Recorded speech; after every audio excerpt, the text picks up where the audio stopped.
Welcome back to Switch to Linux. Greetings, everybody. Got peppermint tea today. Welcome, everybody. Let's see. We have Ryan on. Hello. Daniel. Hello. And Liam. Hello. I'm sure that we will get more showing up here for live news. So today we are going to have a fun discussion on a few different points.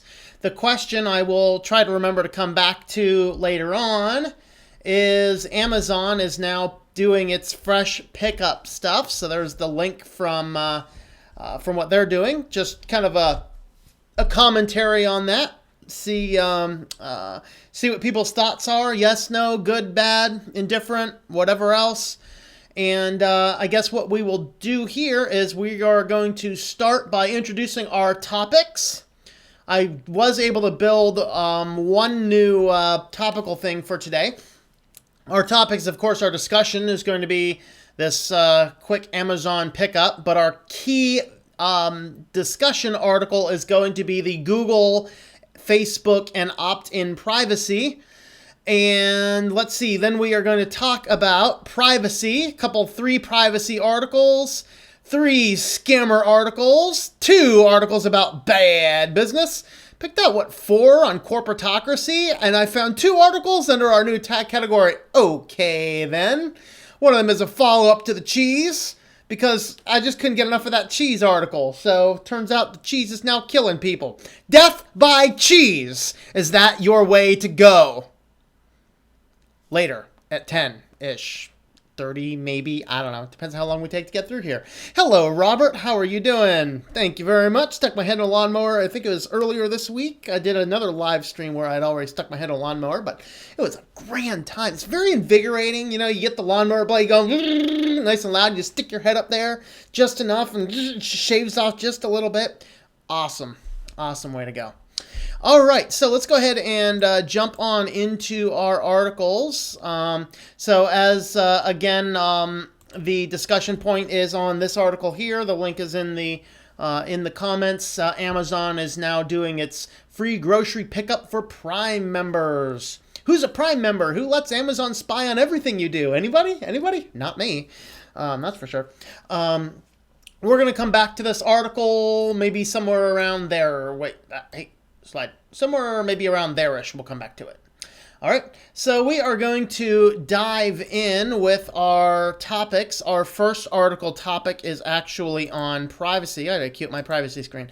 Once again, let me know if the backgrounds I'm choosing is interfering with the audio. Occasionally that occurs, and I don't ever know it because for whatever reason, they just have not put monitoring in OBS on Linux. It is there on Windows. I think it might be there on Mac. But regarding privacy, we're going to start looking at some privacy articles. So, this one here, really? Did I include this one? Oh, I did include this one. Okay. So this is, so BART is the Bay Area transit, like I forget what the R is, but it's the Bay Area. So you have your San Francisco, Auckland, Redwood City, all of those 50 million cities that make up that perpetual line of city down there on the West Coast. And so basically they have this app for the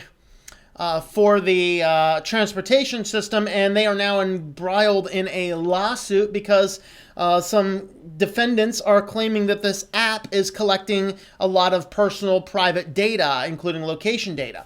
And the problem is, and I was thinking about not including the article because I'm like, yet another lawsuit that may or may not have any founding.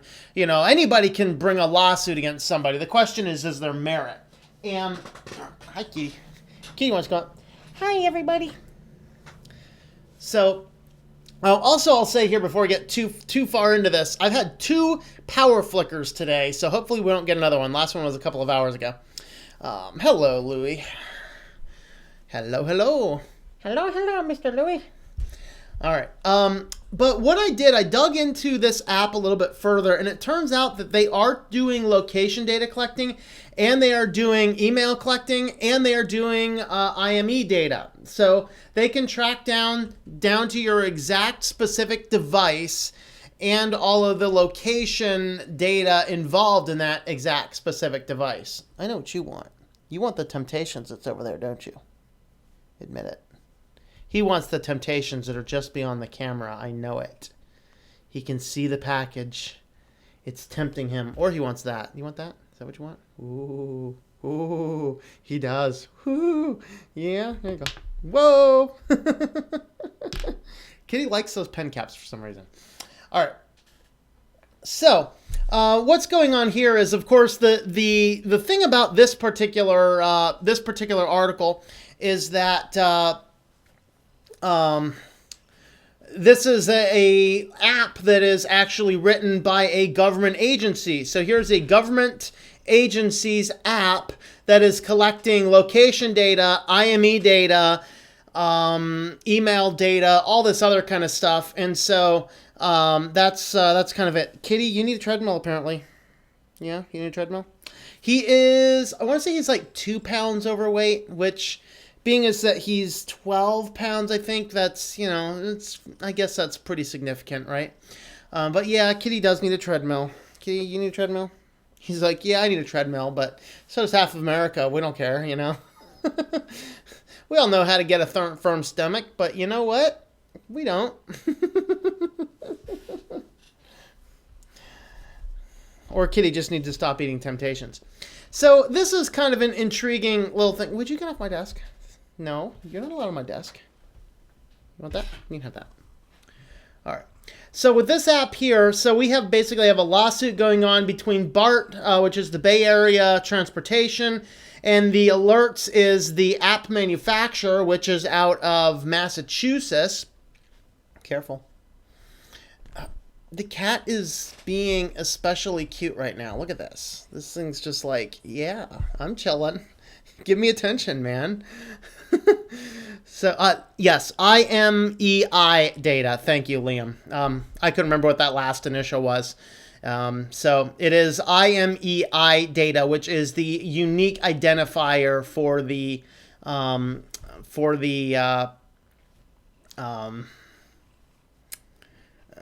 device, which can be tied directly back to you, of course. Yeah, we do need a Kitty treadmill cam. Hey, Kitty, you need a treadmill cam. He's like, no, I'm not going to sit on the treadmill cam. I'm just going to sit here and be fun. All right. He's actually not all that big. I think he only weighs 12 pounds. And for his size, that's too much. He's being particularly flirtatious. I don't know. What is this? Cuddly today? I don't know. But anyway, so this article here is on the, how much, the question I'd have about this is, how much data can and should a government app collect on its citizens? Obviously we have the concept that we need to have. The idea here is to be able to interact with the applications, figure out where the bus stops are. The idea here is that you can alert the authorities if there's something going on. But then this is still a government organization is collecting a whole lot of data. And the amount of data that a smartphone can collect on you is pretty scary. All right. So our next article here. The new Samsung Galaxy S8 comes out, and it's this super secure login that it took a guy. Curiously, he used a Samsung printer. Peak of all irony. He used a Samsung printer to spoof this thing. Basically, what he did is he took a photograph of the eye, an up-close photograph of the eye. He printed it out so that it would be approximately the same size. And he added a contact lens to it to give it some depth. And that was enough to trick the retina scanner on the new Samsung Galaxy. So basically, you have this scary concept that we're getting more and more of these things, and you should never use these biometric tags. So like, here's my iPhone, and I actually have a piece of tape over the fingerprint reader because I do not want my fingerprint reader over there. Also, I'll have the piece of tape over the camera on the front and the camera on the back. So basically, you can get in there and spoof the retina scanner pretty easily. So of course, who can get a picture of your eye? Well, it's not too difficult, especially with these bigger, beefier cameras we have. You can get, you can take a picture of an eye and then increase the resolution up quite a bit. So the new Galaxy S8 with all its retina scanner to get in. Yeah, this is scary tech. Stick with a passcode. We know a fingerprint can be compulsed. We know an eye scan, any biometric data can be compulsed. And it depends upon the jurisdiction whether a passcode can be compulsed. And so that's kind of one of the things that that we want to keep in mind. What? Cat's being too cute. Want to let me work or not? Or are you just going to get me a million likes? Million likes for the kitty kitty. Million likes for the kitty kitty. Raise your hand if you're cute. Yay! All right. On to our topic story here. So, of course, we've talked in depth about the privacy laws and all of the other things. And, of course, it was killed dead, and they nailed several nails into the coffin numerous different times. The act died, Congress killed it, Senate killed it, Trump killed it. It's dead. The ISP privacy rules. So now this Marsha Blackburn from Tennessee last week proposes a new bill that would require broadband providers and websites to obtain opt-in consent before using web browsing history and application usage history for advertising and other purchases. And I think that is a really powerful... What? Yeah? Jeez. That is a really powerful statement, because if you remember back when we're talking about the internet privacy rules that we were discussing a few months back, they were like, well, why should an ISP have less control than your Facebook or Google and all those? And of course, the very valid argument for that is that I can choose not to go on Facebook. In fact, this computer here completely blocks Facebook. It blocks Facebook from every perspective. And so with that, thank you, Kitty. Kitty took off and left a pile of fur. So what happens here is that people were saying that what the ISP can, why should they collect less data than the other things? Very easy. I can choose not to use the other services. But the bigger question that nobody asked and that this bill got to is that, maybe we need to control these other companies as well. Maybe we need to require Google and Facebook to have an opt-in form to be able to collect any data at all, which I'm all in favor for, okay? I am not against advertising. I am not against showing ads. I'm not against any of that. But I'm against it when you are so targeting advertising that you are titillating the hot points, the temptations of the individual people to get people who are already in debt up to their eyeballs to spend more money on things they do not need, all so that you can make another sale. That's what I'm against. I'm not against advertising, but, and as one person I think mentioned in the comments here, I'm not going to dig through all the comments here, but one person mentioned in the comments here that not on the live chat, but on the article comments, that it's okay to know that I'm looking at a grocery store. It's not okay to know that over the last month I've bought 12 bananas.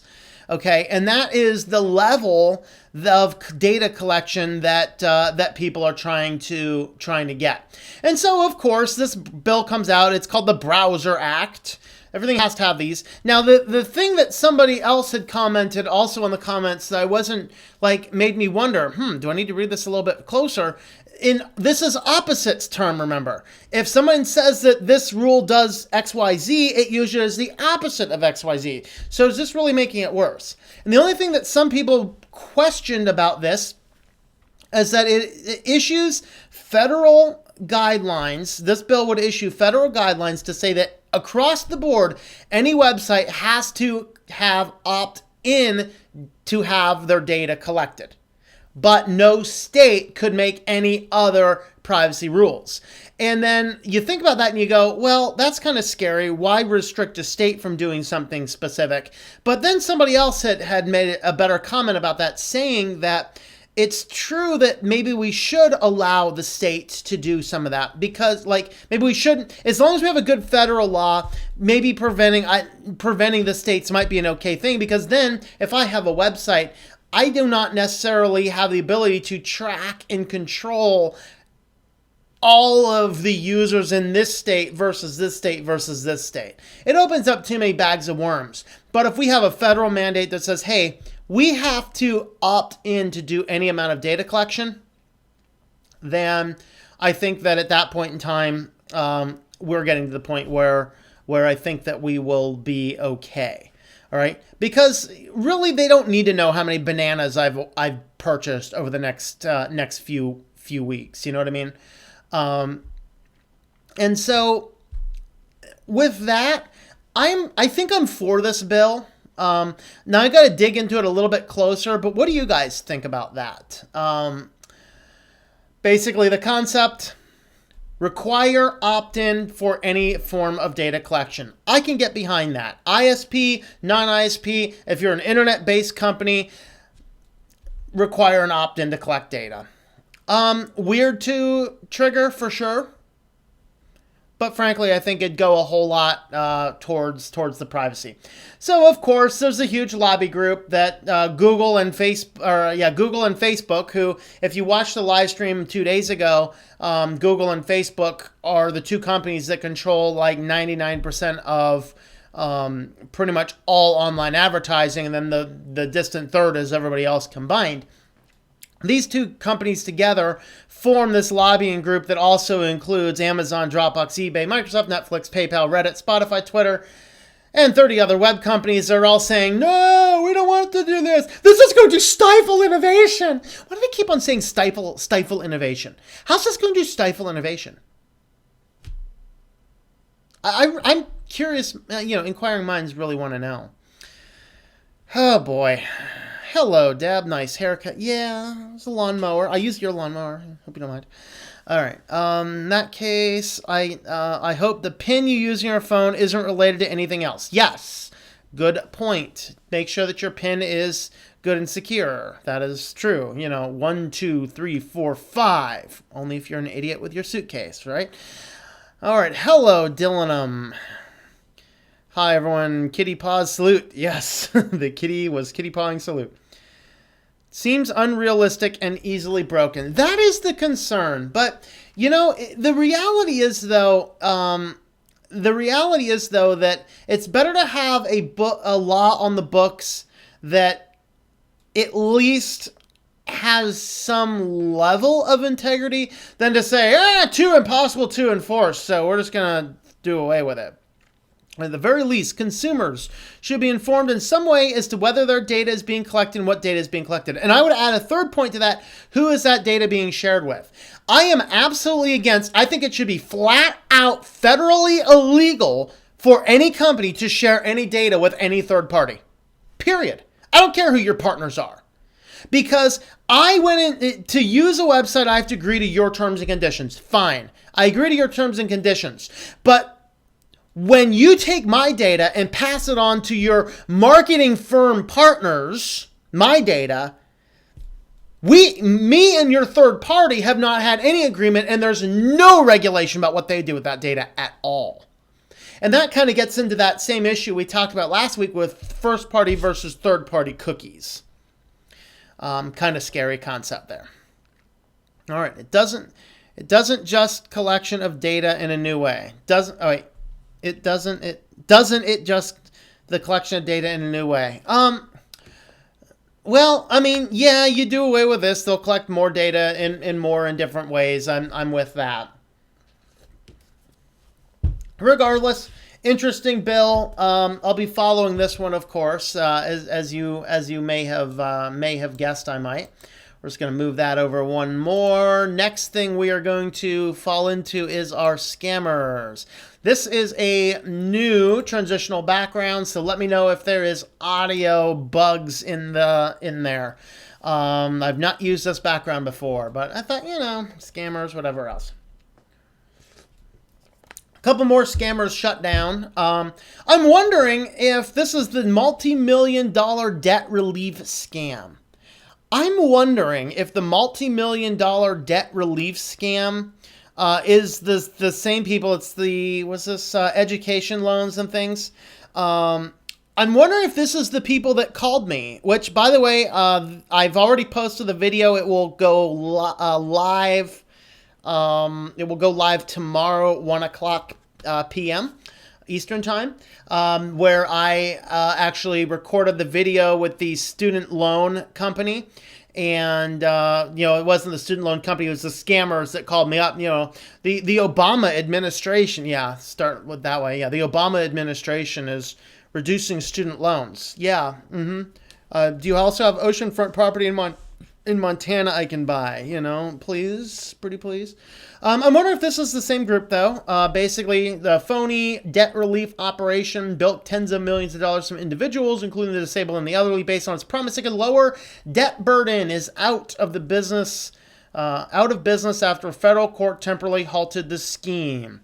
All right, so the company is doing business under 321 Loans, Credit Specialists of America, Financial Freedom, National America Group, and Insta Help America. I do not recall any of those names being on that list, so maybe it was a different group. But basically, yeah, they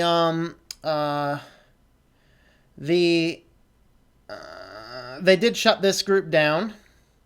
According to the complaint, businesses promised to pay, settle, or obtain dismissal of debts and improving customers' credit exchange. Okay, let me give you a tip on this. Now, you should not be focusing on building your credit score anyway, but if you are going to work on building your credit score and you have debts, you never want to get out of paying a bill that you can pay. Okay? Meet your obligations. Integrity demands it. Okay? Absolutely. Now, if you get into a situation like this where they're saying, well, we can pay, settle, or obtain dismissal of debts and improve your credit in exchange, those are two completely different things. Any company, even these credit help companies, any of these guys, anybody who is attempting to settle your debts will invariably hurt your credit score, because the only way a company is going to take less money is if you stop paying them, you wait until they get all crazy, and then you call them back and offer them a settlement up front. Meanwhile, almost all of these companies, even the quote-unquote legit ones, you're still paying a monthly fee to. They gather all this stuff minus their cut, and then they use that as a means to attempt to settle these things. But while that's occurring, your entire credit history goes to hell in a handbasket. It destroys your credit score. So there is no group that is going to pay off your student loans, settle the debts, or dismiss them while keeping your credit in good shape. It will not happen. They are completely fundamentally opposites of each other. Outside of winning $1 million, and trust me, the Nigerian prince has not left you any money. I promise. All right. So that is this one. See if there's anything else in there. The FTC and state of Florida claim that with both of these debt campaigns, the consumers have provided the company access to their bank accounts. Oh, Lord. Which were then debited between $200 and $1,000 each month. Oh, boy. However, a period of time, the victims found their debts unpaid, their accounts in default, and their credit score severely damaged. Yep, that's what happens. Oh boy, oh boy, oh boy, oh boy, oh boy. Let's have a look at our comments, shall we? All right.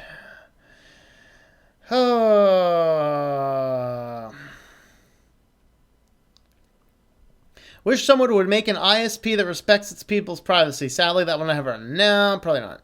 Is privacy different from state to state in the U.S.? No, there is no privacy in the U.S. Next, the government will make us into batteries or make us into Soylent Green, or both. Come on, you hook them up, you get the batteries, and when they are too old to produce good energy, then you grind them up and make Soylent Green. Which, by the way, I don't know why, but somebody used that Soylent Green concept to sell their health product, their like full meal replacement. It is like the most toxic label I've ever seen in my life. Oh boy, everything Facebook was blocked on the host file. Yep, that's what I did. I just need you to go into Walmart and get a money card. Yeah. No. They don't want a money card from Walmart. They want iTunes gift cards. Come on. The iTunes gift cards are the legit guys. I already paid that Nigerian astronaut that's stuck in space. Really? Man, he didn't come and seek my help. I wanted to help him out. Actually had a local business. It wasn't a scam, but a local business called me, chamber type stuff. Is like, we'd like it if you could come in and donate some money for the e-education program. I was like, no, I'm not giving your newspaper money so you can give your access that's behind a paywall to the schools. No. Why don't you give access to your paywall behind the schools? And there's plenty of free resources out there anyway. So no, I'm not giving you $50 a month so you can put my business name in your newspaper twice a week for students at a high school who are not going to be hiring my services to begin with.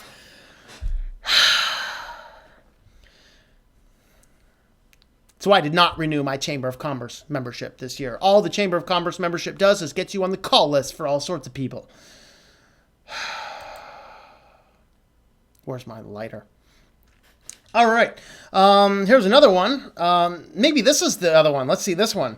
Federal court has shut down Florida. Both these came from the Consumerist. I think the same day. I assume it was different groups. Maybe this is the same one. Fed shut down alleged scam promising student loan relief and forgiveness. Sometimes I cross my wires and end up with multiple articles on the same thing. Sometimes it's intentional. I think this one's, let's see. That might be the same article. All right. This is interesting. So that net neutrality open comments window that had occurred, well, somebody had wrote a spam bot to co-opt it, but then fed real names into it. And so there are about, I want to say it was it 2,000 or was it 20,000 people that already contacted them back and required that A, the FCC remove the comments, and B, address the fact that their names were utilized in this fake commenting system. And of course, the FCC's like, oh, we're not going to pay attention to the comments anyway. Comcast already paid me money. I know what I'm going to do. And that's the difference between Wheeler and Pi, is that Wheeler actually had an idea. The citizens of the country came against his idea, and so he adjusted his idea. Pi, he already knows what he's going to want to do. He's going to do it. And net neutrality's days are numbered. Short of him being removed, the FCC blowing up, or aliens taking over the world, net neutrality is going to go away. And so we have to be aware of that. But what happened here is that a spam bot, let's see, I thought they had the thing. A spam bot had been co-opted and used real people's information, like real names, real addresses, to determine if, basically to leave a bunch of pro-net neutrality spam all over the form. And so I want to say the number, let's see, where's that number at? It's like 20,000 people had already signed this up. So the Comcast ROC Turf, of course, Comcast got in a fuss over this.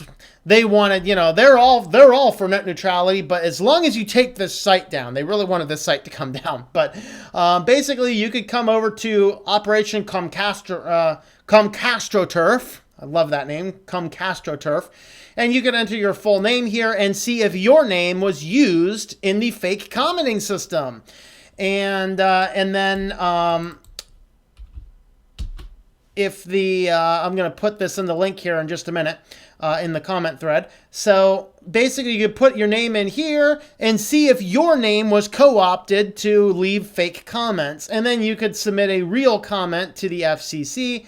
Comcast really does not like this website. They originally had threatened to sue them, but they eventually dropped their idea here. So what the idea here is to identify that, yes, there is a real problem, and to help people to leave real comments. Not that it's really going to help. All right, so here is the link to Comcast ROC Turf.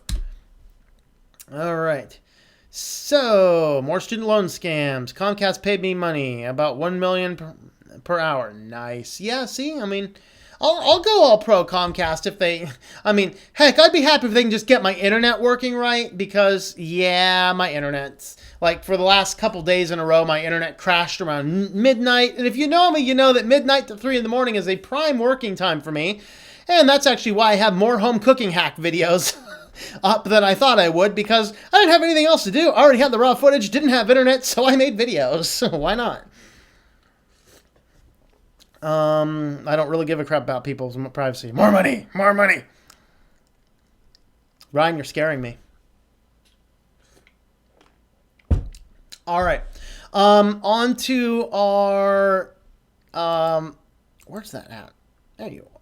There you are. On to our question for the day. Of course, if you were on at the very beginning, you saw me talk about this Amazon Fresh Pickup. Now, this is something I predict actually one of these is probably coming closer to my region as well. We already have one of the Amazon pickup regions where you can order Amazon and deliver it to a local area. And for those in central Pennsylvania by Penn State, it's up by the mall somewhere. I don't know the exact address.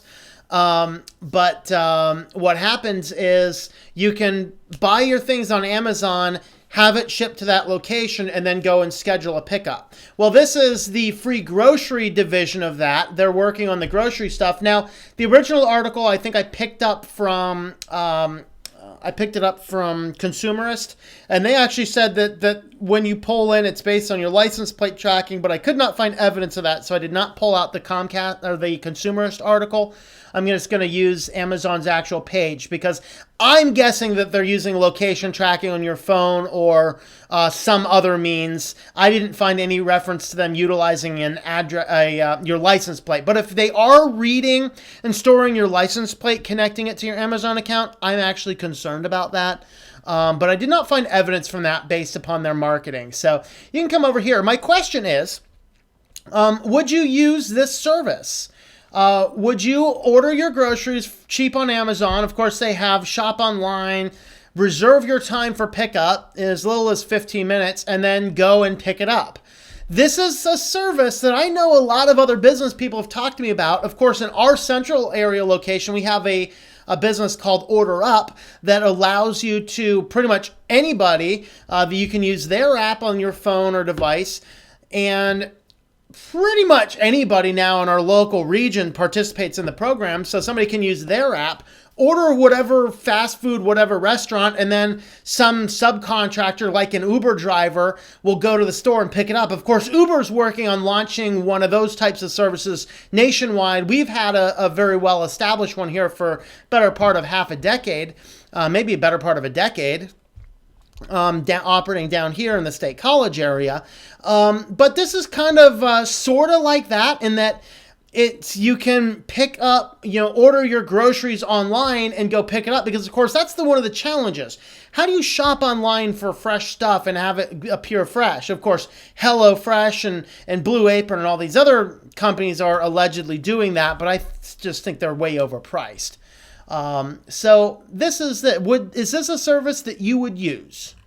Would you do all your grocery shopping now on Amazon and go pick it up at a location to prevent you? For me personally, I wouldn't, because since I work at home, I do this at home, everything else I do at home, I look forward to going to the store so I can get out of the house for a while. I love slowly meandering through the aisles of the grocery store. Not that I meander through and get stuff. Even though I slowly meander through, I'm still done with my shopping in 10 minutes. But is this a service you would use? Fun question. All right.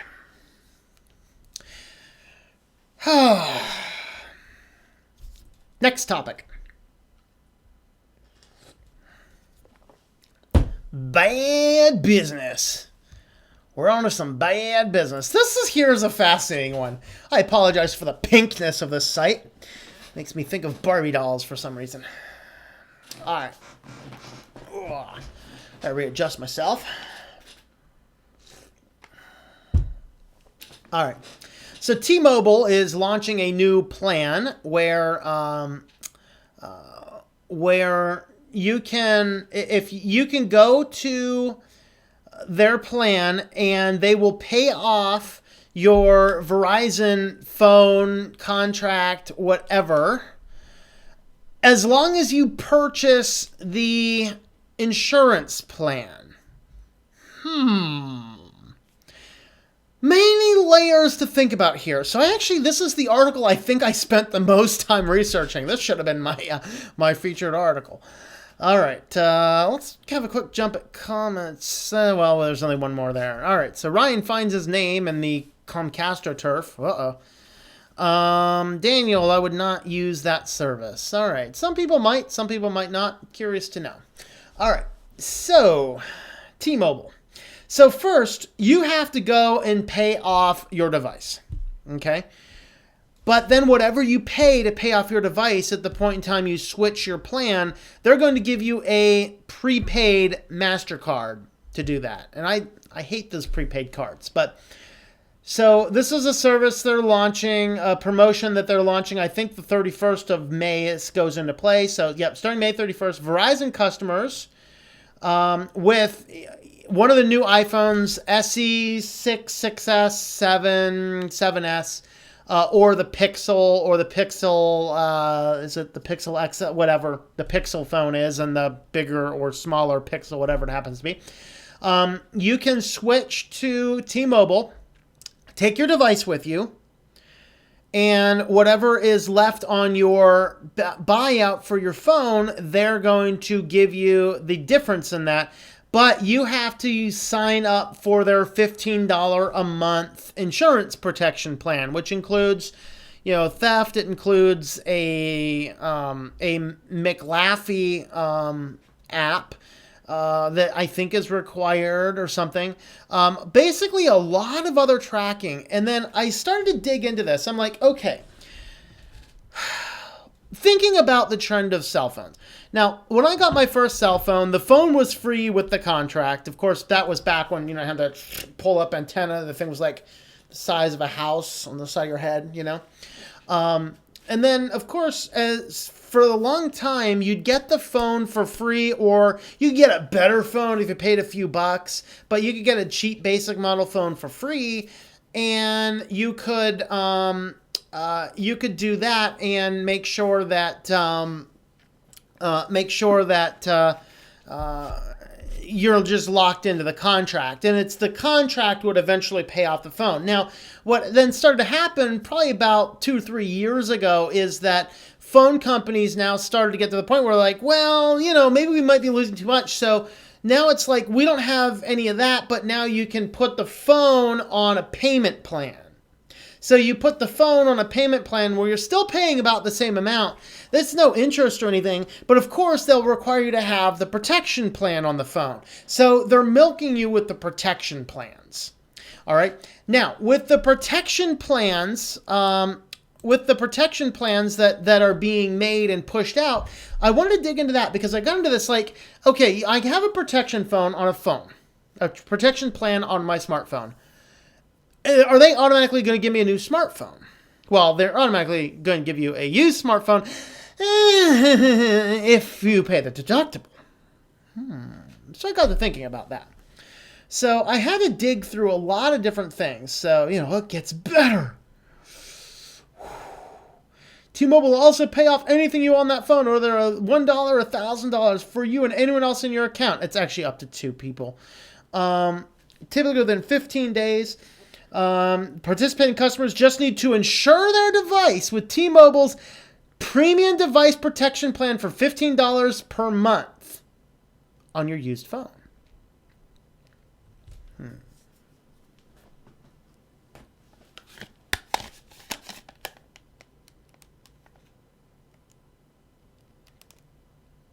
$180 a year for a protection plan for my used phone.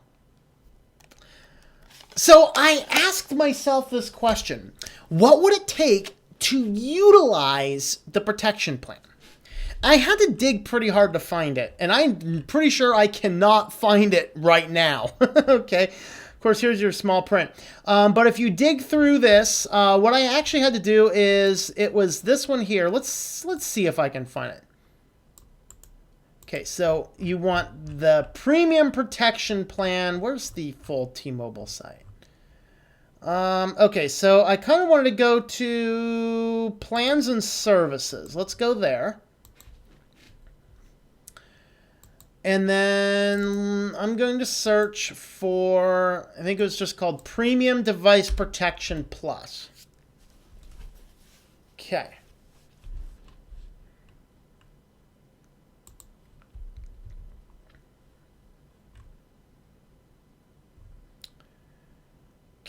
Okay, so of course you have a maximum $1,500 per claim applies. Let's see, this is still not the site I was looking for. Is this it here? This took me a good half hour, 45 minutes to buy. Yeah, you end up buying the new phone, Demiana says. Come on.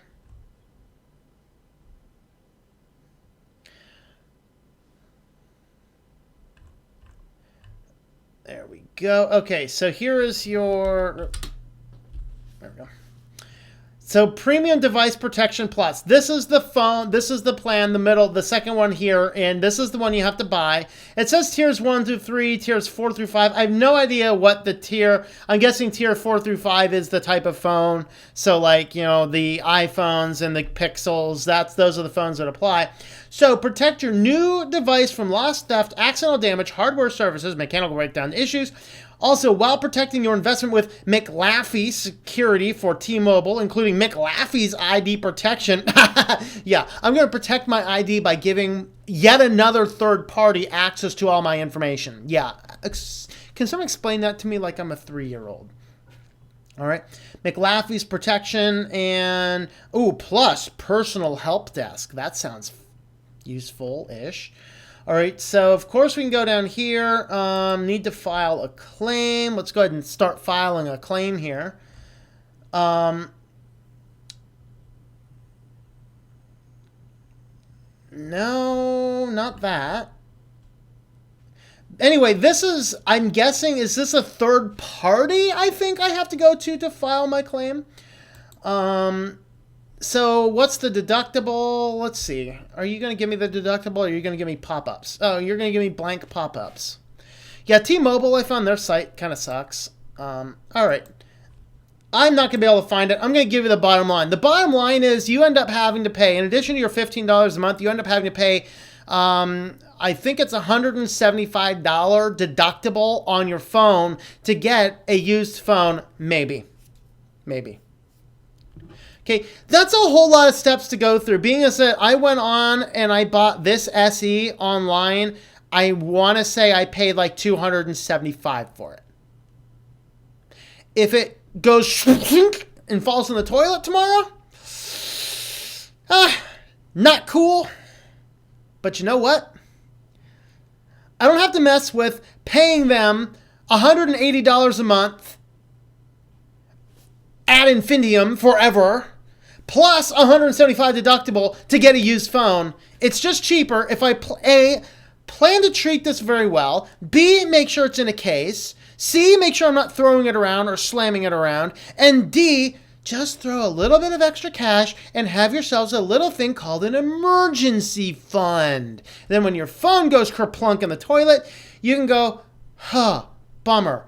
Take out the emergency fund, buy a replacement used phone for a couple $100, and then rebuild my emergency fund. This is bad business. Thank you, T-Mobile. Wow. All right. So, let's see. Not use that service. Would Google and Amazon archive your data even beyond anyone's death? Or they create super codex like Superman? Probably they would do the super codex like in Superman. Because, hey, Facebook's also in that group, and that's what they do. I mean, I'm just going to turn my profile into death status, you know. Let's see. Sound like banks asking you to have mortgage insurance. PMI. Yes, well, the way you avoid PMI, which, by the way, is not for your benefit, it's for theirs. PMI is only applicable if you have, I want to say it's less than 20% equity in your house. And once you cross that 20% equity from your last appraisal, then you they have to drop PMI. So they may not intentionally drop it, but you keep track. Be intentional. You keep track. And once you know you've crossed the 20% mark of your last appraisal on your house, you request in writing that PMI gets dropped, and they are legally mandated by law to drop PMI. So keep that in mind if you have a house. As once you cross that 20% equity in your house, PMI is no longer mandated, and they are required by law to drop PMI at written request. I don't get reception on T-Mobile where I live. I'm not sure if I do or not. I must. I have friends on T-Mobile. Okay. Same idea T-Mobile is using. Yeah, pretty much. If you miss a payment, in the insurance cover the difference. Wait, if you miss a payment, the insurance covers the difference. What? You end up buying a new phone. Yep. All right. If it's software and it's not covered, break your phone if it's covered. If it does not charge, then it's not covered, even with the best plan. Really? Huh. Yeah, I've never cared on insurance plans. There's a few instances I've seen insurance plans on phones be sort of okay. But even still, I'm just to the point, like, if I need an insurance plan, like the best argument out there is giving your phone to a kid. Giving a phone to a kid, you know, they'll drop their phone, the screen's cracked, screens break, things break, the phone dies, doesn't do as well. All right. You can almost win me over with the argument. But I'm going to argue, A, the kid needs to pay for his own phone. If he drops it, you're done. B, give them a dumb phone. What do they need a smartphone for anyway? And C, it's a great time to teach them responsibility. You break your phone, you get to pay for your phone. You can't pay for your phone? I guess you don't get one. All right. You get a Motorola G or Asus phone new. Yeah, they're pretty cheap. And actually, according to Louis Rossman, Motorola Gs are like the best phones out there. In fact, he throws his around a lot on camera just for the sake of showing it. Good for them, bad for consumers. That's correct. This plan by T-Mobile is really good for them. It's really bad for the consumer. That's why I put it under my topic of bad business. But, you know, but this is the direction we're going. Is we're not even thinking about it like, oh, it's just $15 a month. Oh, it's just $15 a month. And before we look up, we have 50 things in our profile getting $15 a month, but they're all on auto pay, and we don't look at our credit card statements, and our credit card bills are going through the roof. The credit card companies are happy. And you guys know what universal default is? Universal default is a fun thing on a credit card statement. You can dig through your credit card statement if you happen to have a credit card for universal default. What this means is that if you are late on anything else, or if for any other reason your credit score drops, maybe you lose a job,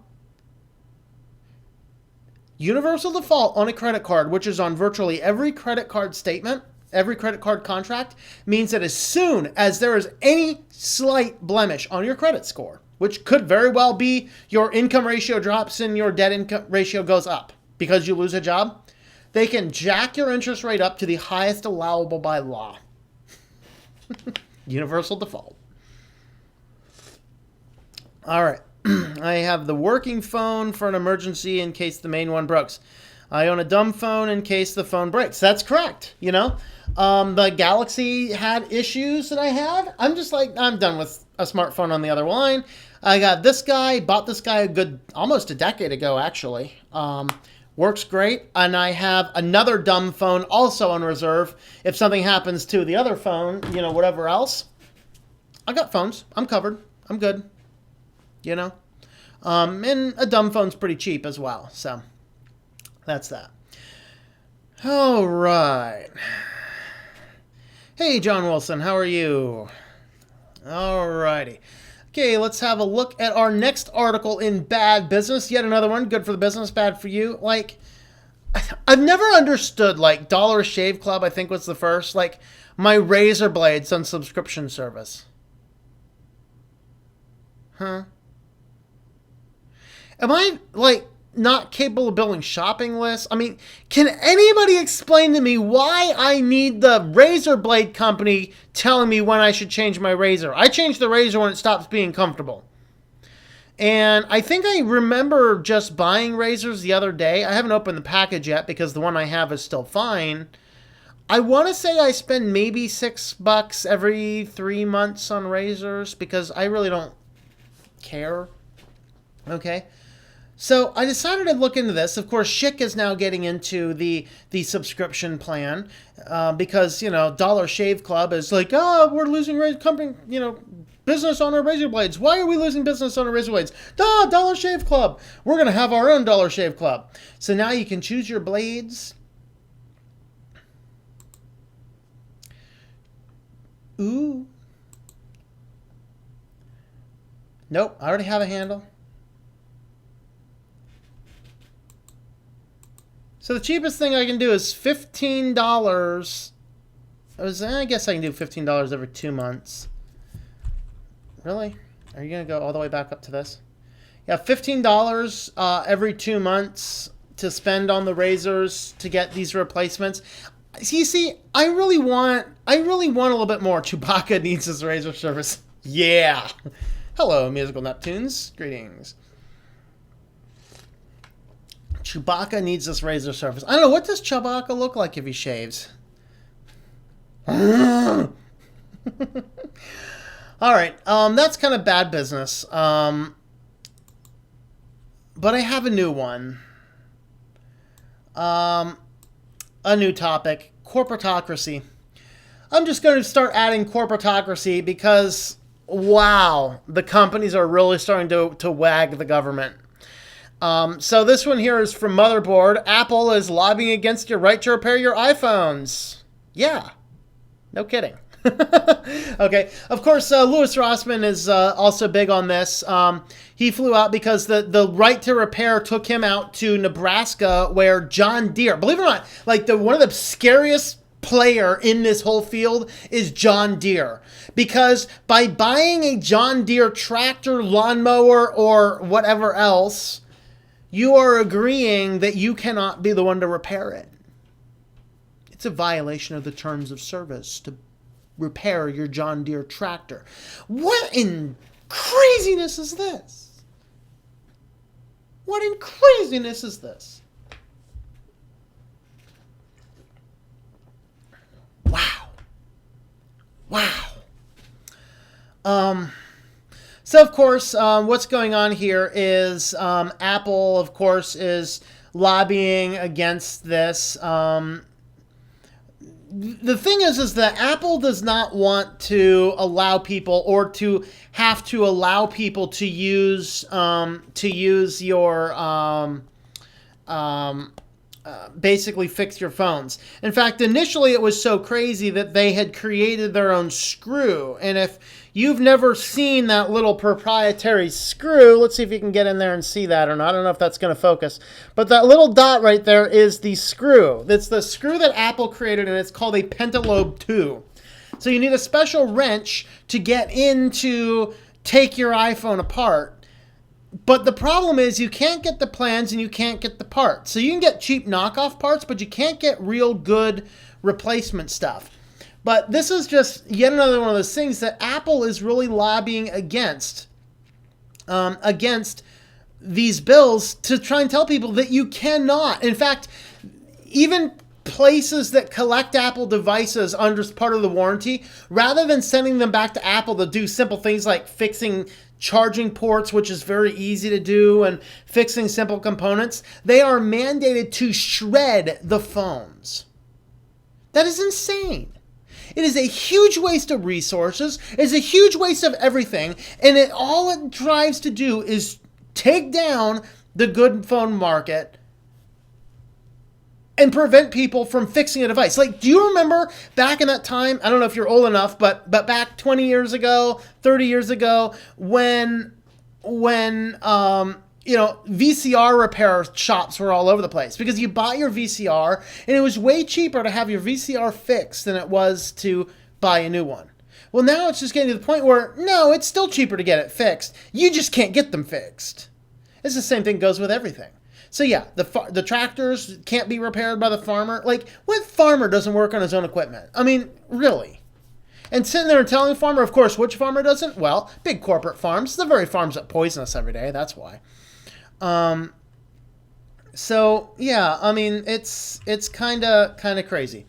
So my next article on corporatocracy, this one just makes me chuckle. Actually, I'm getting enough views there on the comments here. Let's see. Chewbacca needs a service. We are there. Okay. What Linux distro are you using? I am using Linux Mint Cinnamon. The computer right behind me here is Linux Mint KDE.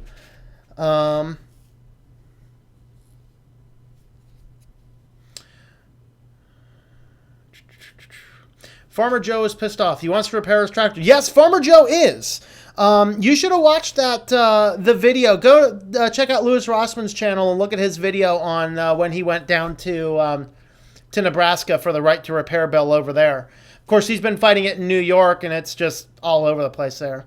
Isn't allowed under consumer right? No. Well, that's the problem. Is technically under... Okay. No, it's not allowable under consumer rights because the agreement that you agree to with this means that it prevents you from doing things like trying to fix your phone. But the problem is they're making it illegal to have literally like ICE raids stores that repair iPhones. It's crazy. It's insane. Where is my lighter? Really, where is my lighter? Okay, this is so crazy. If I purchase an item, I should have the full right to repair my item, no matter what it is. If it's this, if it's this, if it's this, if it's this, it doesn't matter. In fact, I don't know where that computer is. I did a stream the other day where I talked about fixing a computer because I had a computer down there. I accidentally dropped some books on top of it. Man, if I took that into Best Buy, they'd be like, I don't know, you just need to buy a new computer. But it cost me $30. I bought the part to repair the computer for $30. It took me 10 minutes to do. There is no reason to throw away a perfectly fine working computer because a bag of books dropped on the screen.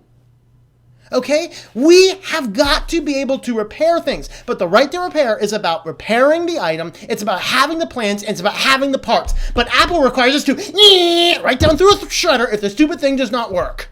That is insanity. It is insanity. We have got to be able to repair our parts and repair them with real information.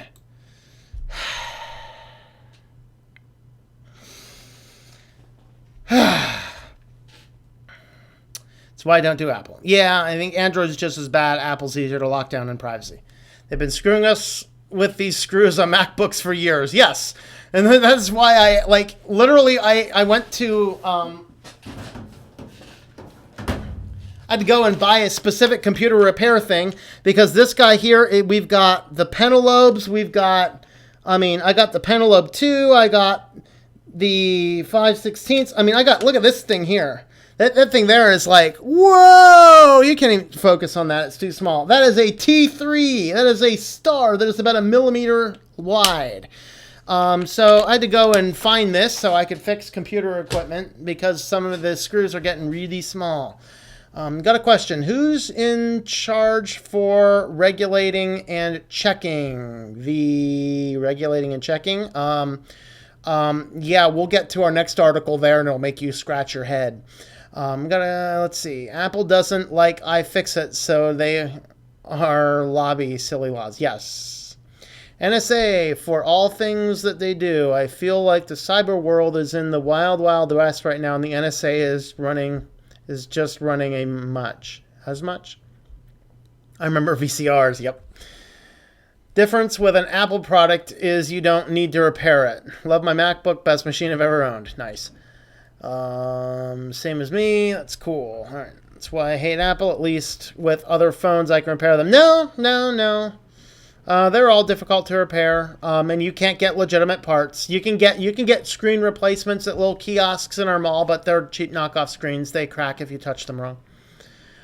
Cyber world is vulnerable right now. We need some pillars to set in this jungle in check. Yes, we need a lot of that. Nothing stops you from repairing a MacBook, just the right screwdriver. Well, that and getting the plans. You can't get the plans either. And that's the problem, to figure out what part you need to replace. It should be allowed under consumer rights. Yeah, it should be, but no, it's not. Preach the gospel. Woohoo!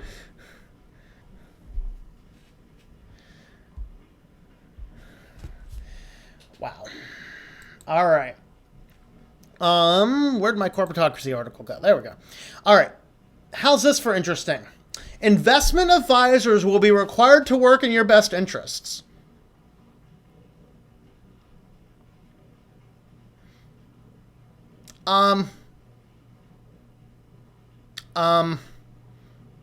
Of course. But will the Trump administration enforce the rule? Huh.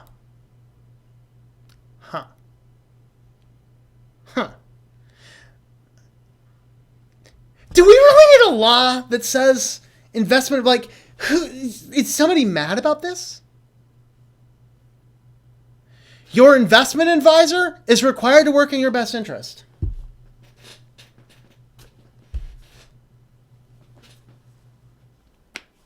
Wow. That's all I have to say about that. Wow. Well, I hope he's working in the best interests. I hope so. If you find your your advisor is not working in your best interest, fire him. But it goes back to that thing of intentionality. So if you're a financial investor, now, of course, this is more of an insurance office thing, not an investment office thing.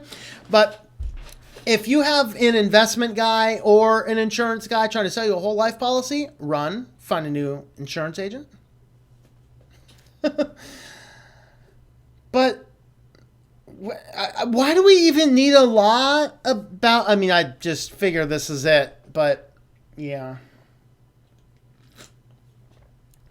Under the fiduciary rule, an advisor will be required to determine what would be the best suit given a customer's needs, even if they don't offer a product or service. Okay. Regarding a lot of these services, insurance falls under this, investment falls under this. You want to find out if the person that you are buying from is a captive agent, okay? So a captive agent. So this is a question you ask. If you are interviewing a guy or if you're reviewing your policies, you want to call your guy up. Now, sometimes it's obvious to tell if they're captive or not. But you want to call up your guy and ask, are you a captive agent? Now, chances are they may not know what that means or they may not give you a right answer. You might just have to figure that out. But if your guy works for like Allstate or State Farm or one of these, big insurance companies, they're a captive agent. That means that they sell products for that. So I had like a State Farm under my house insurance when I had a house back when I lived in the wild, wild west. And I go in one day and we're negotiating car and house and all this. And this person says to me, "This is the best product we have. This is the whole life policy." I put my hand down. I said, listen, if you ever mention the word whole life to me again, I will drop every one of my accounts right now and you will never hear from me again. Because whole life is not in your best interest. It is the crappiest financial product out there, period. Okay? Here's how it works. You pay them for an insurance policy, plus you put a lot of extra money in this extra account. Okay, all this stuff goes on, goes on, goes on, goes on, goes on. If you die before the policy ends, you get face value of the policy, but all of that money is theirs. If you cancel the policy before you die, you do not get face policy, but all of the money that's been in there is yours, accumulating less than 1% interest. And the price of a whole life plan is 10 times more than the price of a term life plan. So if you need insurance, you get the term life, and then you take the extra money and you invest it in more than it takes.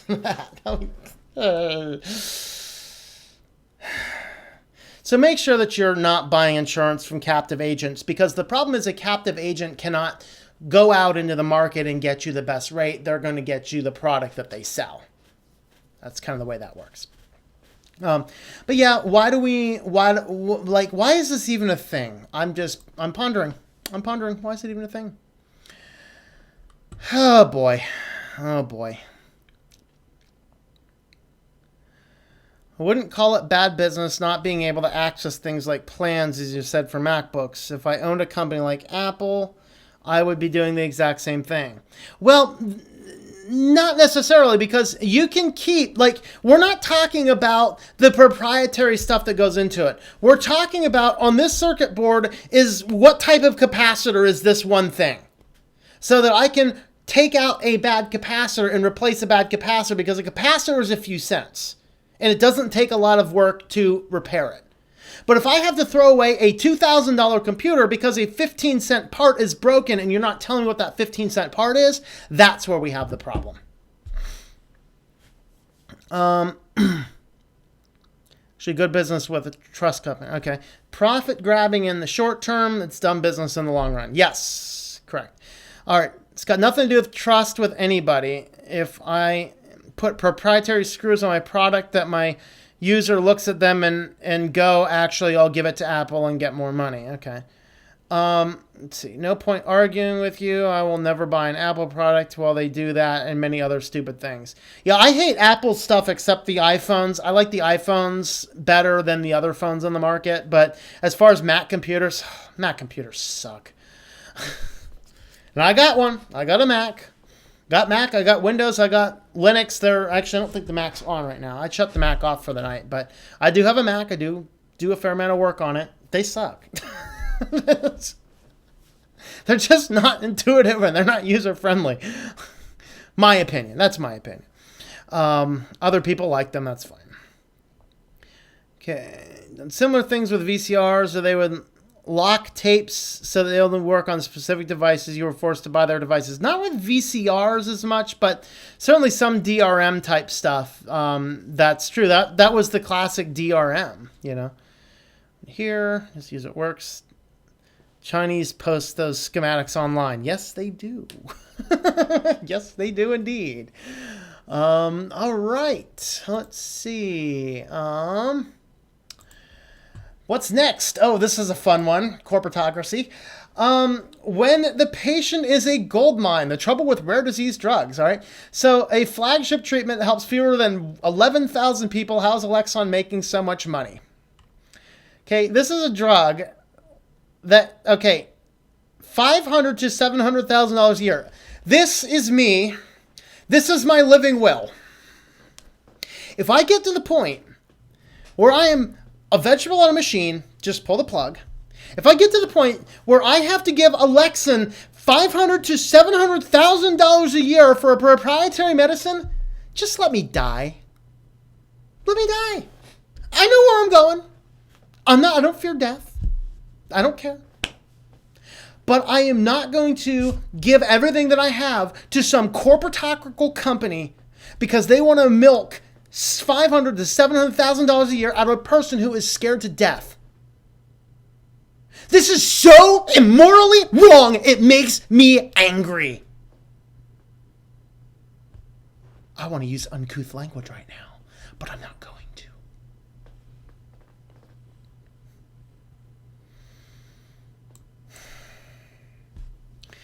So basically, Alexion Pharmaceuticals, New Haven-based maker of Solaris. Okay.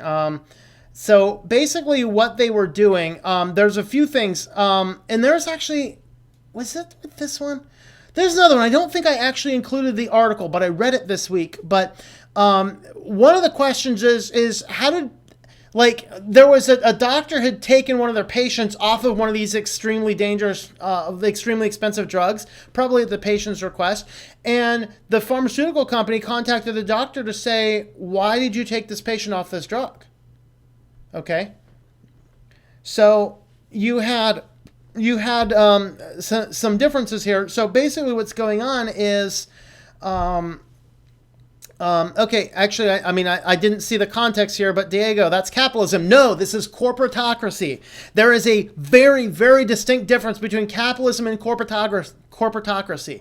Okay, this is a company utilizing its influence to rape customers and getting in bed with the government to make sure it happens. All right. So what's going on here is this company was actually having nurses that were on the sales team. So the person administering the medication and the person that was interacting directly with the customer was also on the sales team. And so they could report back what was going on. And what ended up happening is these pharmaceutical companies are putting in the money for some of these diseases, and then they're coming out with a medication that nobody outside of a corporate CEO could possibly pay for. Well, what that does is that strips, whatever you have left in your life after this is not worth living. This is insanity. And this is some big corporate CEO gets to have another jet because some person came up with a rare disease. So if I come up with one of these rare diseases where I need a $500,000 a year drug to survive, just let me die. I know where I'm going. I don't care. I wish I grabbed the other article that actually talked about what the nurses and things were doing, but this is scary stuff. This is scary stuff. They are taking advantage of some of the most desperate people out there. I mean, a lot of people who don't know where they're going when they die. Like, death scares me. And this is why you can charge them $500,000, $700,000 a year for medication. And by the way, if they need a $500,000 to $700,000 a year medication, they're probably not working. And I promise our insurance plan is not going to cover all that. They're going to find a way around it. It's experimental.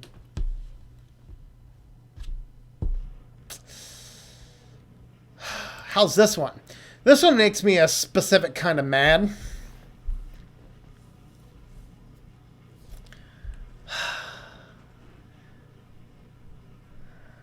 I got to check on my comments first. You as a consumer may not agree to that, but it's not dumb to make money. Just my opinion. I'm not talking about selling a product that's good. I'm talking about what is it about that drug that should cost $500,000 to $700,000 a year for a patient that is terrified. That's my point. Fruit Company had a video about it. Oh, really? Huh. It is very messed up just to throw almost $1,000 phone in the trash just because of 5-cent capacitor. Yep. We're ready. Drop the uncouth bomb. Nah.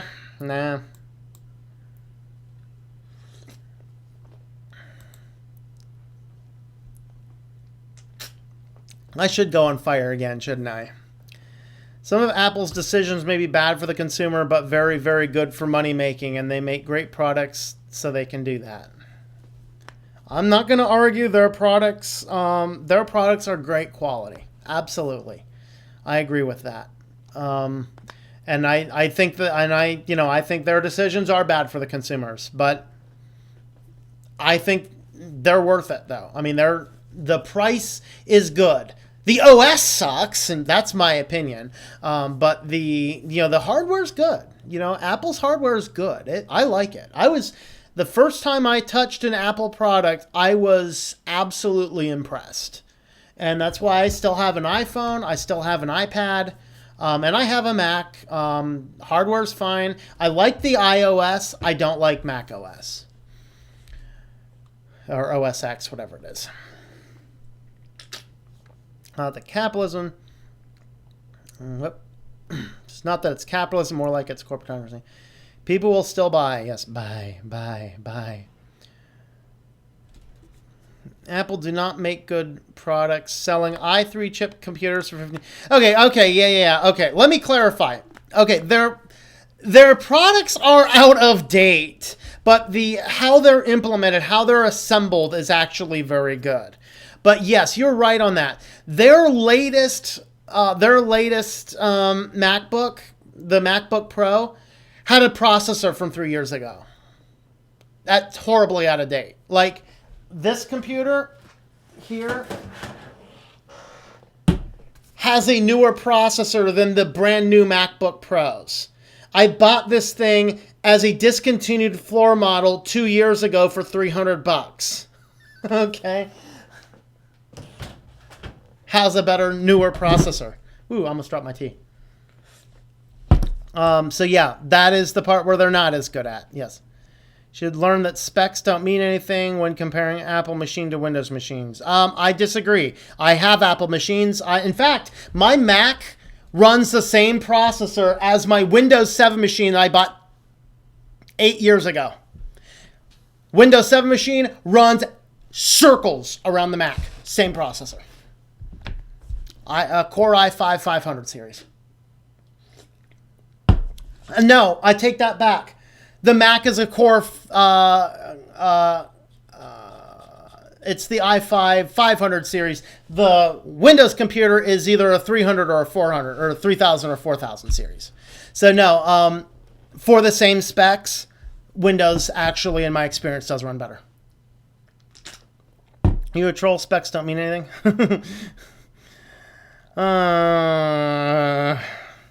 Let's not get into a troll hunt here. He likes Macs. That's cool. I appreciate people that like all operating systems. That's awesome. All right. Let's see. We don't need any no witch hunts. 2007 Mac Pro that's 10 years old. I can still use for video editing. 3-year-old laptop. I think the challenge with the Windows computers is you have to take care of them better. There's more maintenance that needs done on a Windows machine than does on a Mac, for sure. Listen to Mark Levino on AM radio. Well, I'll have to see if I can track down an AM radio, but I'll write the name down and see if I can find him anywhere else. Mark Levine.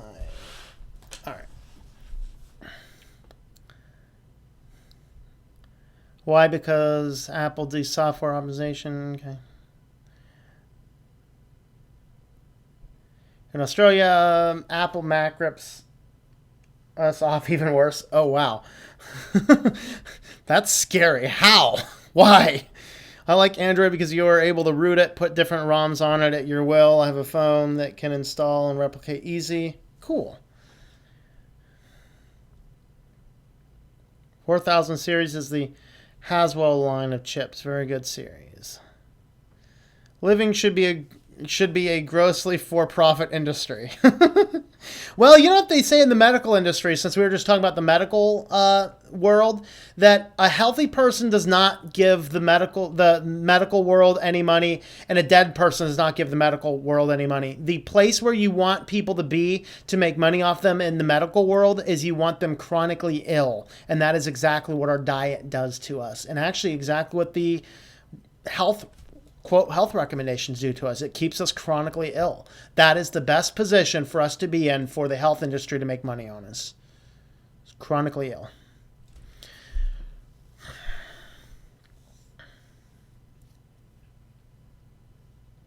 Exactly why I use a Mac for work and Windows Rig for gaming. I don't want or have time to maintain my work machine. I don't spend any real time maintaining it. I just run CCleaner every couple weeks and just make sure that I'm not installing any junk on it. Markups for Apple Macs and most other IT stuff is terrible here. Huh. Wow. Scary. All right, let's get back to this article here. Let's get even more mad. More mad. I might have to go on fire again. All right. Republicans claim the First Amendment right to send robocalls to voicemails. All right, so here's what's going on. There is a company, and let's see if I can find their name real quick. Where are you, Mr. Name of the company?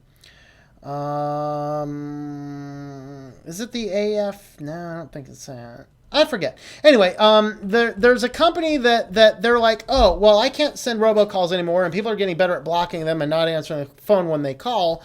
So what they want to do is they want to now throw your robocalls all the way. Like, they want to bypass your phone and just drop the robocalls right into your voicemail. Yeah, that won't end well. So now some of the Republicans are jumping on this, and the Chamber of Commerce, the National Republican National Committee is jumping on this, and the federal level U.S. Chamber of Commerce is jumping on this. They're like, this is good. This is what we need. We need to be able to drop robocalls directly into people's voicemails without calling them first. Oh, yeah. Yeah. Okay. It is already illegal to send me robocalls. Okay. And I get at least 2 of them a day. Actually, it hasn't been as much since I've been starting to post them up on YouTube. But at least I'm getting 3 or 4 of them a week. All right. So I have 3 or 4 robocalls a week. They are already illegal. Now you want to make it legal for them to bypass the call and just drop robocall voicemails in my box. Oh, yeah. That's better. Wow. Way to go, Republican National Convention.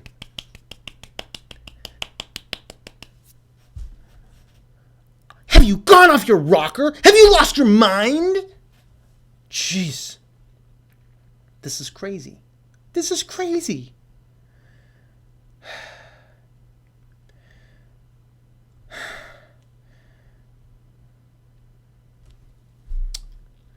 Fun sentence. FCC Chairman Ajit Pai, shut your pie hole, has worked to eliminate or prevent implementation of consumer protection regulations in areas as much as inmate calling rates, data security, TV set-top box rentals, fees. Yeah, that was another thing he killed. Disclosures of hidden fees and data caps and net neutrality. Pai is taking a consistent stand against robocalls, describing the problem as a scourge. It results in U.S. residents receiving 2.4 billion robocalls a month despite rules intended to restrict them. Yeah. You know what's going to happen when they bypass this and allow robocalls to be dropped directly into voicemail? We're going to have about 700.7 billion of them. Hey, Kitty, what you doing over there? Kitty's being goofy.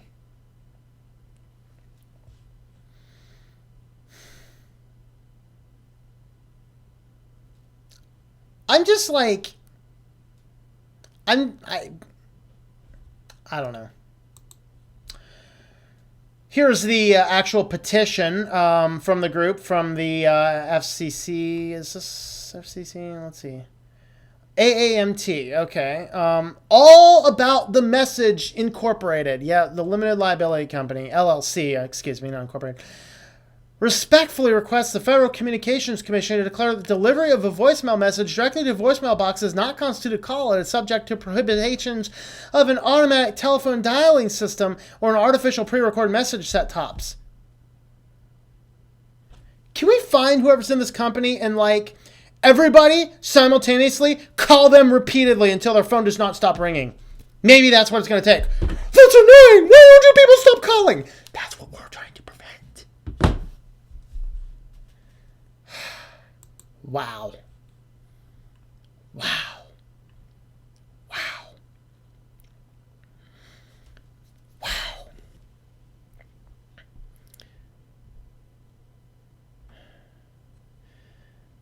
Not even quote the head of Big Pharma saying healthy people are bad for business.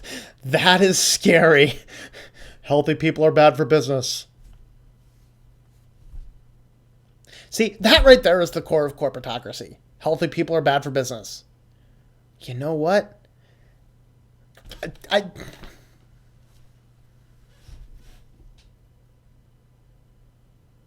Wow. Can you find a quote? Oh, it's find this. Where's that from? Musical Neptunes. I would really love to see that. I'm gonna have a look at this YouTube video that Albert's thrown up there. See if that's something exciting.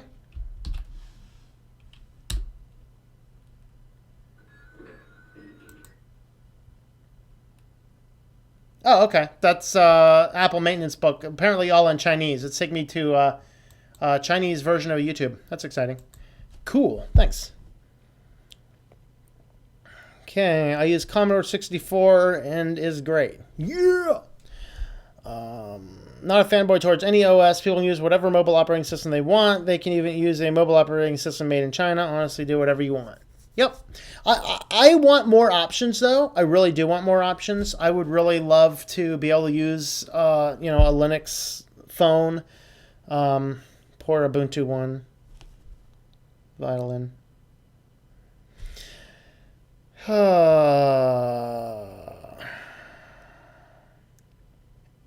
No more Robo works very well.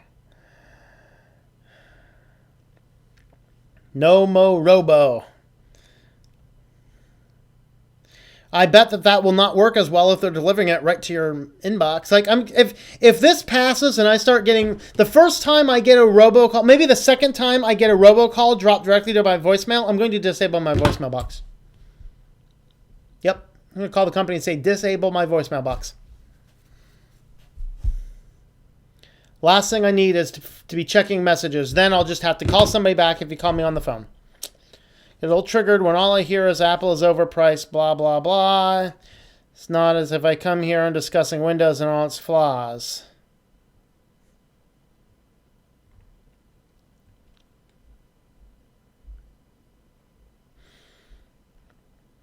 Is off their date with corporations. Yeah. You mean they're off on their date with corporations?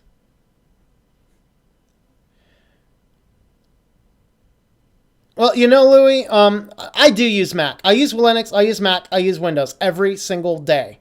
And a Mac is simply not as productive as a Windows computer or a Linux computer built properly. And they are extremely overpriced for what you get. I mean, that's a reality. It is a reality. I'm not saying somebody shouldn't use it. And if that's all you've ever used, you can become very productive on it. But from a person who uses all operating systems every day, no, a Mac is just, it just doesn't work as well. It's insane. Like, the little things like on Windows, on Linux, if I have a folder full of things that I want to know what size that is, I can highlight everything, right click, and click View Info. On Mac, if you do the same thing, it opens up 100 little dialog boxes. Try and find me 2 and 3 and 4 and 5 different instances of Firefox going and switch them quickly. Doesn't happen very quickly. But if I have a taskbar, I can do it a lot quicker. Yes, there's ways to do it. I'm not saying there's not. I'm just saying that for how most people work, it just happens that a Windows system is more laid out. And that's why I use Linux Mint Cinnamons, because it's laid out the same way. But use whatever you want to use. That's fine. And the only reason I went off on that is because I got like 4 comments in a row or 3 comments in a row on that. All right. Don't worry. All of us use all OSs to deal with. Okay. If they do, log the numbers and go back to phone. Nice.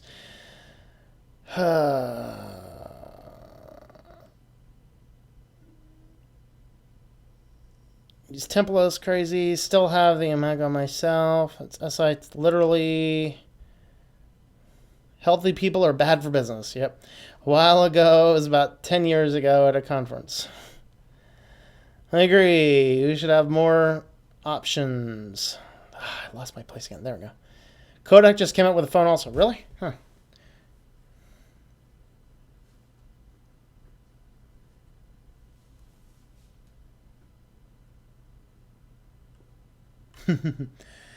All right, I have 2 articles to wrap up our topic on. Okay, then.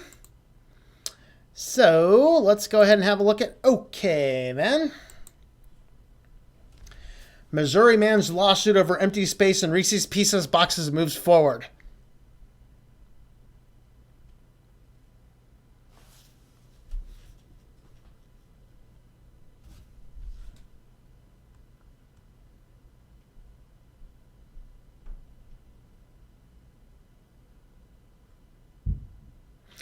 Yeah.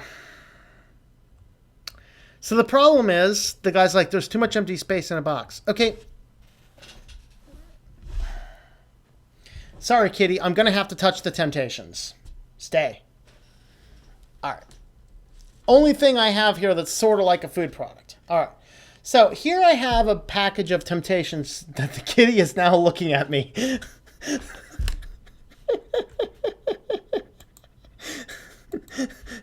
What? You give me those? You giving me those? All right. So here, it doesn't matter how much empty space is up here. The important part is down here. It tells you the mass that's in here. So in this, the cat's like, yeah, I see you got Temptations there. All right. So the mass over here, these are done by weight. Okay. So being done by weight, that is how stuff is put in these boxes and inside of these packages. So, sorry, Louie, I'm blocking you. I'm sick of your Mac going back and forth. I'll turn you back on a little bit. But no, I'm sorry. I'm done. I think Mac sucks. That's my opinion. I've stated that's my opinion. No, it is not a user problem. I use every computer system every day. Stop telling me about your Mac. Whatever. Okay? I'm glad you like your Mac. Fine. I'm happy you like your Mac. But you know what? No, it's not as efficient. Period. I gave specific examples.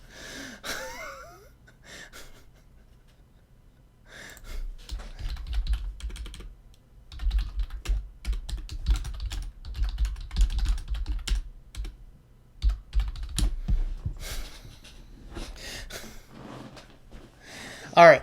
So these packages are done in by weight, not by the size. Maybe you could argue, sure, let's make the boxes a little bit smaller, whatever else. And basically, they're done by weight. This is actually something people have been trying to get into for a long, long time. But apparently, yeah, this person is getting in here and trying to argue not only Reese's Pieces, but the malted milk balls. He goes in and buys them for the box. And what happens is you have this box, and I've seen them, and I used to buy them, not as much anymore since I don't eat a lot of processed food anymore. But what happens is here is that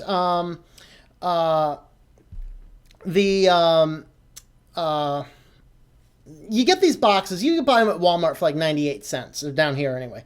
And they're about this big. But they're about half full of candy. But the fact is, the box says how much weight is in there. And that's the important part. Now, if the weight differs from what's in the package to what the box says, now we have a legitimate problem.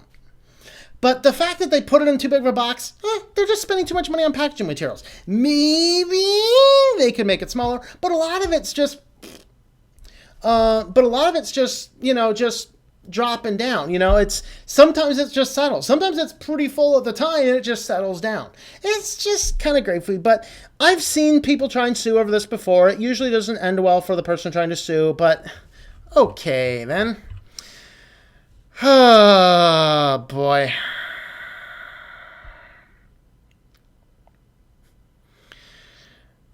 Mac people can be very touchy. Like Linux.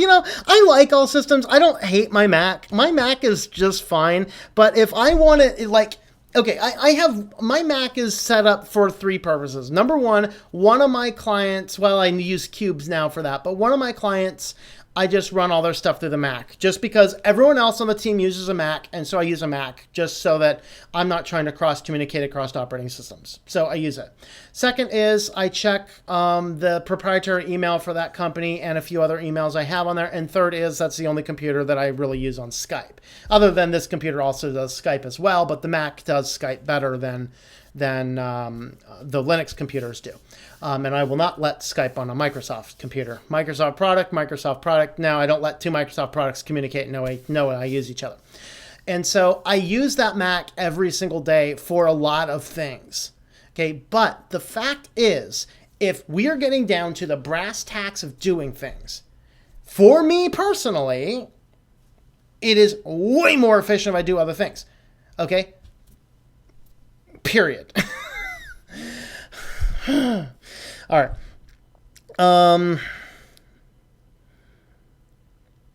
Is this the Onion? This article should be on the Onion. No, it is not. Actually, I saw it either on Consumers or something. I forget. But yeah, it is real. And the guy is alleging that Reese's Pieces boxes are deceptively packaged. No, just read the box. Bring a scale if you want. That's funny. Of course, my last okay then. Remember that cheese we talked about last week? That cheese we talked about? It killed someone. Death by cheese sauce. Who wants to go by cheese sauce? I think it just sounds like a delicious way to go.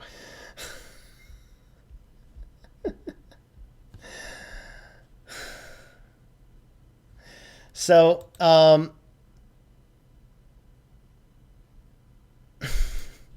going to unblock Louis now. Hopefully he got his chance.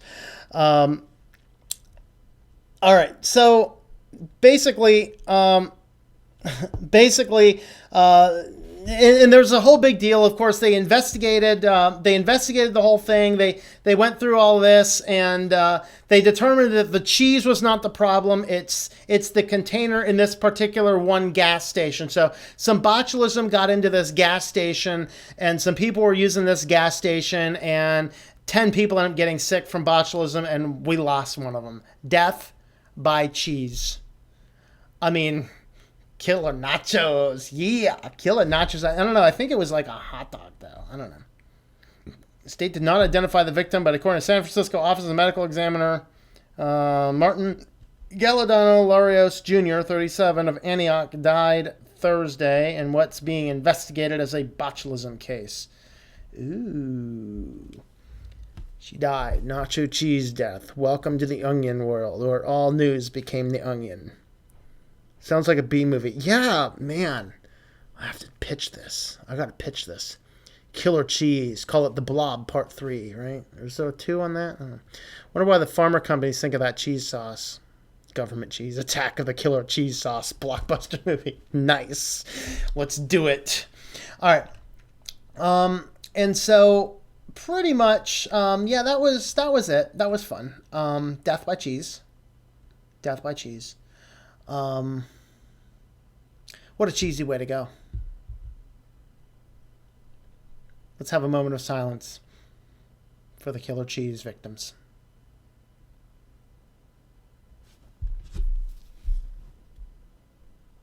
I think I'm going to go have some cheese. I mean, just sounds good. I almost just want to go out and buy some nachos now. Buenos nachos. Oh, boy.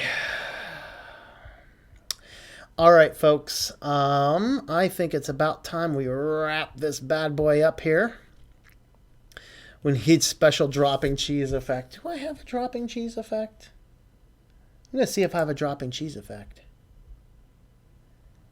The problem has been identified with my thumbnail cache. Ooh. My thumbnail cache will be just fine for the moment in time.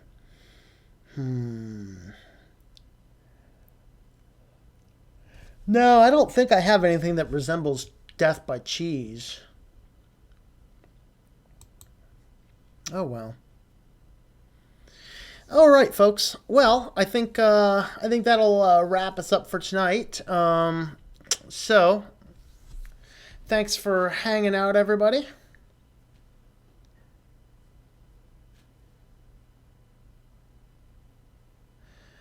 All right.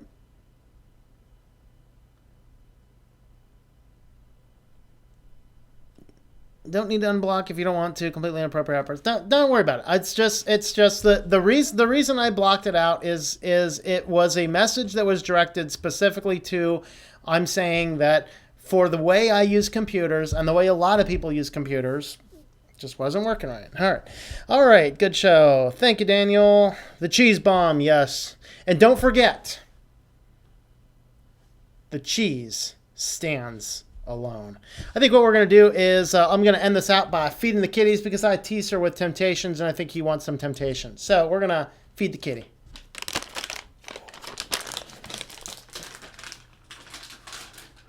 Kitty.